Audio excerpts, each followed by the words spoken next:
ইমাম খোমেনির দাওয়াতে আমি আর সাইদি সাহেব রহমতুল্লাহ আলাই দুইজনে গেলাম। তারপরে ইমাম খোমেনি মৌলানা আব্দুর রহিম সাহেব রহমতুল্লাহ আলাই, আমরা তার সঙ্গে কথা বললাম। ইমাম খোমেনির সঙ্গে আরবি বলতে পারতাম, সুতরাং আরবিতে কথা বলেছি। ফার্সিতে উনি ভালো বলতেন, ফার্সিতেও চালাতাম। তাহলে অনেকক্ষণ আলাপ করাম।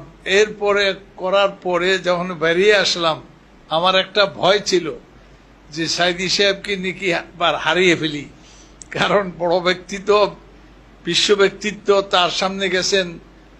আমি আগেই কানে কানে বলছি যে ভাইজান দেখা করব, ঠিকই কথাবার্তা বলবো, কিন্তু মনে রাখতে হবে এনারা শিয়া, আর শিয়া ইজমের সঙ্গে ইসলামের, আমাদের সুন্নি ইজমের সঙ্গে বিরাট সংঘর্ষ, এর থেকে এইদিকে মনে রাখতে হবে।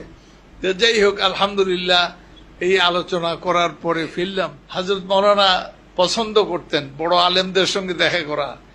তো শেখ বিন বাজ রহমতুল্লাহ আলাইহ, শাইখুল ইসলাম, পৃথিবীর মধ্যে অন্যতম আল্লাহওয়ালা, ইলমওয়ালা, আমলওয়ালা এমন ব্যক্তি আমার জীবনে আর পাইনি।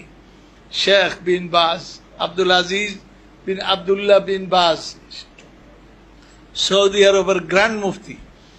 আমি নিয়ে গেলাম ভাইজানকে নিয়ে গেলাম। উনি এত আনন্দিত হলেন, আমার প্রতি শুকরগুজার হলেন যে আমি আজকে সত্যি একজন বড় আলেমের সঙ্গে দেখা করলাম।